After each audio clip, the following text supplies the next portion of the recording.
Shalom and welcome back to my channel, family. We are heading out on a flight. I hope you're ready. Sit back and get ready for the French Connection Part 2.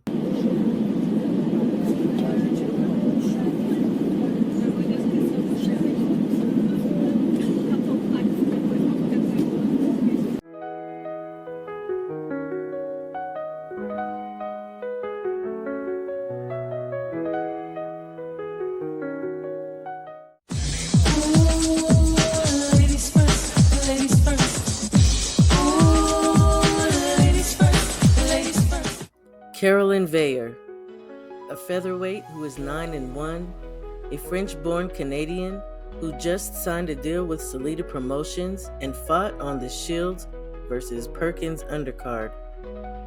Having just started her pro career in 2022, she's fairly new to the scene, but her style is classic.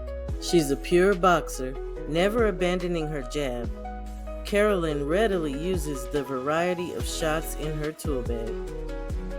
She makes up for what she lacks in power with her sheer volume and great counters, constantly throwing, frustrating opponents. Defensively, she uses a mid-range guard, decent in keeping her head off the line. She has a great utilization of distance and spatial awareness.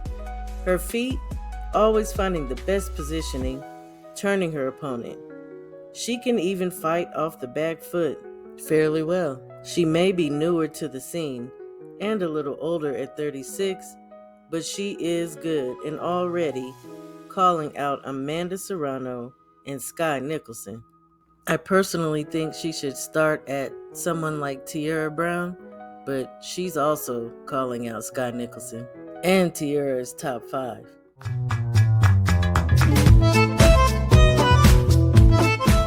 Gustave Tamba, 20-1 with 14 knockouts. He's a super middleweight, not one for the niceties of touching gloves at the first bell. He gets to work with his jab that is strong and most always used defensively as he presses the action. With his style as it is, I see him as a boxer puncher. He's mostly defensively responsible, working a myriad of shots behind a mid to high guard. He has a good speed and average footwork, from what I can gauge. I've seen him slip shots, but not consistently, oftentimes taking hits to get his shots and counters off. By no means is Gustavo a world beater, but he has a good base to work with. The same goes for his competition as far as being superb opponents. He managed to obtain the EBU silver title, placing him under Kevin Lele Sajo in the European super middleweight division, a title he has since acquiring, vacated upon being ordered to rematch a Jose Navarro Jr., who he beat with ease. In searching information as to why he vacated, I found he said something to the effect of, he's not willing to return to Madrid for a title for little to no money, and was seeking other avenues in boxing. Could he possibly be coming to the U.S. to train, fight, and earn bigger bags? Time will tell.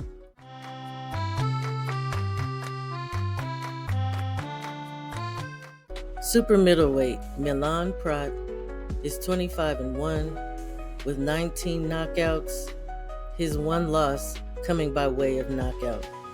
Milan began his pro career in 2019. He is a boxer puncher. He generally works behind a high, loose guard and can go heavy on various hooks, mostly the 3s and 4s. But he does throw a variety and he works the levels. Since his loss, I noticed he's improved his accuracy as well as his feet, adding posting to his defense. No longer just standing in front of his opponent, he's tightened up his guard when he's disengaging as well. But he can still work on turning his opponent and pivoting out using angles and such. So I failed to mention that Milan Prat was born in France, but he's now residing in Germany. So in looking around, I see that a March 22nd bout has been attempted to be made against he and Abbas Baru for the European Super Welterweight belt. Apparently, they just cannot decide whether it should be in France or Germany. He has had a fight in the midst of all this, so it's good to see he's not letting that stop him from going forward in his career. His one loss was to Slava Spomer. Slava will be fighting Xander Zayas February 14th on the Keyshawn Davis versus Dennis Berinchek undercard. I like Slava. He's also out of Germany. He's a decent fighter, but we'll see what he's going to do with Mr. Xander Zayas. As far as Milan Prat goes, super welterweight is a tough division.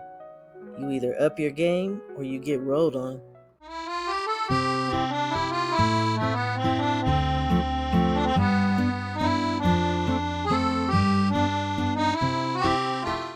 So we've come to the end of our trip, and I'd like to thank Michael Ray II for helping me navigate through some choppy waters I encountered along the way.